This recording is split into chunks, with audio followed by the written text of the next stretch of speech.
नमस्कार दोस्तों, मेरा नाम है मनीष भारती और आप देख रहे हैं संस्कृति आईएएस यूट्यूब चैनल। दोस्तों, जैसा कि आप जानते हैं, हम क्विक रिवीजन कर रहे हैं प्रीलिम्स एग्जामिनेशन जो आने वाला है आगामी, उसको ध्यान में रखते हुए। और जो हमारा सब्जेक्ट है कला एवं संस्कृति खंड है, क्वेश्चन और प्लस टॉपिक के हिसाब से हम क्वेश्चन लेके चलेंगे। हमारा जो ये पैटर्न है उसी को हम फॉलो करेंगे। तो इस वीडियो में भी हम आपके लिए 5 विभिन्न टॉपिक से 5 अलग अलग प्रश्न लेके आए हैं। इसमें एक खास बात है इस एपिसोड में, वह ये कि प्रीवियस ईयर में जो एक प्रश्न पूछा गया है वह भी हम शामिल किए हैं। तो आप देख पाएंगे कि क्या आप उस प्रश्न को सॉल्व कर पाते हैं, वह आपके रेंज में यूपीएससी का प्रश्न है या नहीं। चलिए, तो बिना समय गवाए हुए पहले प्रश्न की तरफ चलते हैं। जैसा कि आप प्रश्न देख रहे हैं, हाल ही में चर्चा में रहे पर्युषण पर्व और अपरिग्रह किस समुदाय से संबंधित है। 4 विकल्प दिए गए हैं आपके पास: हिंदू समुदाय, जैन समुदाय, पारसी समुदाय और बौद्ध समुदाय। तो जरा इसके बारे में सबसे पहले समझ लेते हैं। पर्युषण पर्व क्या होता है? तो पर्युषण पर्व जो है, जैन समुदाय के जो लोग होते हैं उनका एक महत्वपूर्ण त्यौहार ये होता है और वर्षा ऋतु के समय इसका आयोजन किया जाता है प्रतिवर्ष। पर्युषण का अर्थ होता है अस्थाई, यानी कि एक साथ आने की बात की जाती है, स्थिरता की बात की जाती है और पापों की स्वीकारोक्ति और उनके लिए क्षमा मांगने के साथ यह समाप्त होता है। यानी कि लोग यह स्वीकार करते हैं कि मैंने पाप किया है, मेरे से गलती हुई है, और फिर उसके लिए क्षमा भी मांगते हैं। अपरिग्रह का क्या मतलब है? अपरिग्रह भी जैन धर्म का ही एक सिद्धांत है और अपरिग्रह का मतलब होता है किसी प्रकार की संपत्ति एकत्र ना किया जाए। यानी कि जितनी ज़रूरत है आपको, आप उतने ही संसाधनों का उपयोग करें, अपनी ज़रूरत से अधिक संसाधनों का उपयोग ना करने की बात की गई है। तो यह किस प्रकार होगा? तो इसके लिए आप अपनी इच्छाओं और ज़रूरतों के बीच संतुलन बना के रखेंगे, त्याग की भावना रखने की भी बात इसमें की जाती है।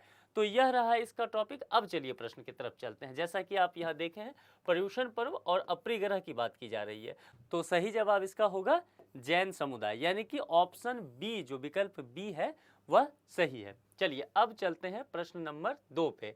निम्नलिखित युग्मों पर विचार कीजिए। जहां भी इस तरह का प्रश्न हो, आपको थोड़ा सा ठहर करके सोचना चाहिए, क्योंकि ऐसे प्रश्नों में क्या होता है, कई अलग अलग टॉपिक जुड़ा हुआ होता है, तो गलती होने की संभावना बहुत अधिक रहती है। फिर यहाँ कमांड में देखिए, कहा जा रहा है कि कितने युग्म सही हैं, यानी कि कितना पेयर है जो सही है।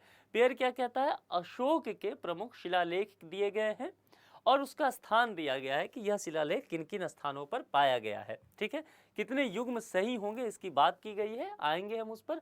पहले समझ लेते हैं कि अशोक के प्रमुख शिलालेख और वह स्थान कहाँ कहाँ है। देखिए, धौली की बात की गई है, धौली उड़ीसा में है। आप इस मैप से भी समझ सकते हैं, यह जो रेड ऐसे लगा हुआ है, यह जो है अशोक के प्रमुख शिलालेखों की जगह को बताता है। तो धौली, देखिए धौली यहाँ पर आप देखेंगे यह ओडिशा राज्य में स्थित है।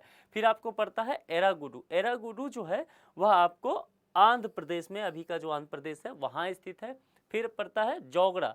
जोगड़ा भी आप देखेंगे तो उड़ीसा में ही स्थित है और कालसी आपका उत्तराखंड में स्थित है। तो इस प्रश्न में जो 4 शिलालेख दिए गए हैं उसको आप मैप पे देख सकते हैं। इसके अलावा भी बाकी कई जगह अशोक के शिलालेख पाए जाते हैं और यह फॉर्मेट पूरा है। तो अब इसके आधार पर हम प्रश्न की ओर चलते हैं कि प्रश्न में क्या कहा गया है। देखिए, धौली क्या उड़ीसा में पाया गया है? तो बिल्कुल सही है। एलागुडी क्या आंध्र प्रदेश में है? तो बिल्कुल सही। ये दोनों पेयर इसमें सही हम पाते हैं। लेकिन देखिए, जोगड़ा क्या मध्य प्रदेश में है? बिल्कुल गलत है। और कालसी क्या कर्नाटक में है? बिल्कुल गलत है। आप जान रहे हैं कि कालसी जो है कहाँ पड़ता है? उत्तराखंड में पड़ता है और जोगड़ा कहाँ पड़ता है? उड़ीसा में। तो इसीलिए यह जो दोनों युग्म है गलत हो गया। तो 2 ही युग्म इसमें सही है। ध्यान रखना है कि 1 और 2 इसमें नहीं पूछा जाता है ऐसे प्रश्नों में। इसमें यह पूछा गया है कि टोटल जोड़ करके देखिए कि कितना युग्म सही है।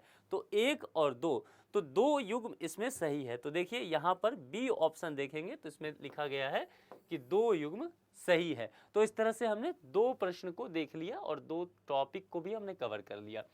चलिए यहाँ तीसरे प्रश्न को देखते हैं और तीसरा प्रश्न ही काफी इंपॉर्टेंट है। देखिए, यूपीएससी में यह पूछा गया है, यूपीएससी में ऑलरेडी इसे पूछा गया है, शायद 2020 या 19 में पूछा गया है। तो आप ध्यान से इसको समझ लीजिए। देखिए, भारत के सांस्कृतिक इतिहास के संदर्भ में कुछ बातें की गई है। अब यहाँ से आप समझ लीजिए कि यूपीएससी किस तरह का प्रश्न लाती है, क्या उसका होलिस्टिक अप्रोच होता है, उसे समझिए। देखिए, कहा गया है कि भारत के सांस्कृतिक इतिहास, सीधा अमूर्त रूप से पूछ लिया गया है कि सांस्कृतिक इतिहास के संदर्भ में निम्नलिखित युग्मों पर आपको विचार करने के लिए कहा गया है। युग्म समझ लीजिए, 3 यहाँ युग्म दिया गया है। 3 क्या है? परिवारजक, त्यागी और पथिक। ब्राह्मण, उच्च स्थिति वाला पुजारी से संबंधित है। उपासक, बौद्ध धर्म के अनुयायी से संबंधित है। यहाँ पर ऊपर दिए गए युग्मों में से कौन से जोड़े सही सुमेलित हैं? 4 विकल्प दिया गया है। अब चलिए सबसे पहले हम समझ लेते हैं। देखिए, परिवारजक जो होता है वह त्यागी और पथिक ही होता है, ठीक है। ब्राह्मण संबंधित है विभिन्न तपस्वियों के स्थान, साथ साथ बौद्ध, जैन, आजीवक और अन्य विभिन्न संप्रदायों के भिक्षु और अनुयायी इसमें शामिल होते हैं ब्राह्मण में, ठीक है। और उपासक कहने का मतलब है कि बौद्ध धर्म के अनुयायी की बात की जा रही है। तो यहाँ आपने देख लिया, हम इसका एक्सप्लेनेशन देख लिए। तीसरे प्रश्न की तरफ आप आएंगे तो देखिए, परिवारजक तो त्यागी और पथिक मेल खाता है वहाँ। ब्राह्मण उच्च स्थिति वाला पुजारी से संबंधित नहीं है, तो यह गलत हो जाएगा। और उपासक बौद्ध धर्म के अनुयायी, तो यह भी सही है। तो अगर आप देखेंगे तो हमारे पास 2 जो पेयर है वह सही हुआ है। तो यहाँ पर जब हम आते हैं तो 1 और 3 हमारा सही है। तो देखिए 1 और 3 कहाँ पड़ता है? तो सी में, केवल 1 और 3। तो इस तरह से सी जो इसका आंसर है वह सही होगा। यह यूपीएससी में पूछा गया था। देखिए, अगर आप एक्सप्लेनेशन थोड़ा सा देख लिए टॉपिक, तो आपके रेंज में ये क्वेश्चन था। तो इस स्थिति से आप समझ सकते हैं कि प्रश्न बहुत कठिन नहीं होता है, उसका अप्रोच बहुत जरूरी होता है कि किस तरह से आप उसका समाधान ढूंढ पा रहे हैं। चलिए चौथे प्रश्न की तरफ चलते हैं और यहाँ कहा जा रहा है कि निम्नलिखित कथनों पर विचार कीजिए। तो सबसे पहले हम कथन देख लेते हैं। सिक्का निर्माण अधिनियम 2011 के अनुसार सिक्के बनाने की जिम्मेदारी भारतीय रिजर्व बैंक की है।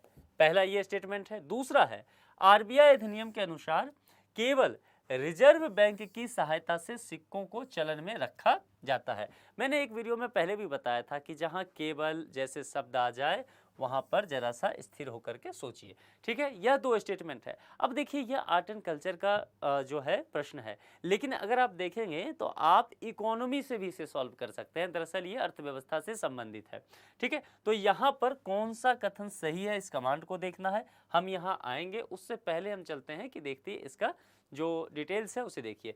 सिक्का निर्माण अधिनियम 2011 की बात की गई है, इसे आप पढ़ भी लीजिएगा थोड़ा सा। के अनुसार सिक्के बनाने की जिम्मेदारी केंद्र सरकार की होती है, न कि भारतीय रिजर्व बैंक, यानी कि आरबीआई की जिम्मेदारी यह नहीं है कि वह सिक्का जो बनाने की जिम्मेदारी है वह केंद्र सरकार के पास जाती है, ठीक है। तो चलिए आगे बढ़ते हैं और यहाँ फिर देखते हैं कि यहाँ क्या कहा गया है इस स्टेटमेंट में। सिक्का निर्माण अधिनियम के अनुसार सिक्के बनाने की जिम्मेदारी भारतीय रिजर्व बैंक की है। हमने क्या देखा था? यह केंद्र सरकार की जिम्मेदारी है, तो यानी कि यह गलत हो गया। दूसरा है, आरबीआई अधिनियम के अनुसार केवल रिजर्व बैंक की सहायता से सिक्कों को चलन में रखा जा सकता है, तो यह बिल्कुल सही बात है। जो भी लीगल टेंडर में रहेगा सिक्का या नोट, वह आरबीआई के अनुसार ही रहेगा, तो इसे सही हम रखते हैं। अब देखिए कौन सा कथन सही है, इसमें देखेंगे आप दूसरा कथन केवल सही है, तो यानी कि विकल्प बी में लिखा गया है कि केवल 2। तो अगर आप यहाँ देखें तो इस प्रश्न का जवाब हो जाएगा बी, यही सही है। चलिए अब 5वें प्रश्न की ओर चलते हैं और आज के वीडियो का हमारा एपिसोड का यह आखिरी प्रश्न भी होगा। इसमें भी कुछ कथन दिए गए हैं जिस पर आपको विचार करना है और कथन में देखेंगे 4 कथन दिए गए हैं। 4 में देखिए, कुषाण राजाओं ने शिव, बुद्ध और कार्तिकेय के चित्रांकन से युक्त सोने और तांबे के क्या किए थे? सिक्के जारी किए, इसकी बात की जा रही है। दूसरा कहा जा रहा है सातवाहन राजाओं के बारे में। सातवाहन राजाओं ने प्रकृति के रूपांकन के साथ तांबे, चांदी और प्रोटीन के सिक्के जारी किए। गुप्तकालीन सिक्कों के अग्रभाग पर राज्य और पृष्ठभाग पर देवता का चित्र अंकित किया गया है। तीसरा स्टेटमेंट है। चौथा है, यूनानियों ने सर्वप्रथम सोने के सिक्के जारी किए। यह 4 स्टेटमेंट यहाँ दिया गया है। तो और पूछा गया है कि कौन सा कथन इसमें से सत्य है। तो अब सीधा हम चलते हैं एक्सप्लेनेशन की ओर, देखते हैं। जैसा कि पहला देखेंगे, पहला वही बातें की गई है जो स्टेटमेंट फर्स्ट में है। कुषाण राजाओं ने शिव, बुध और कार्तिकेय के चित्रांकन से युक्त सोने और तांबे के सिक्के जारी किए।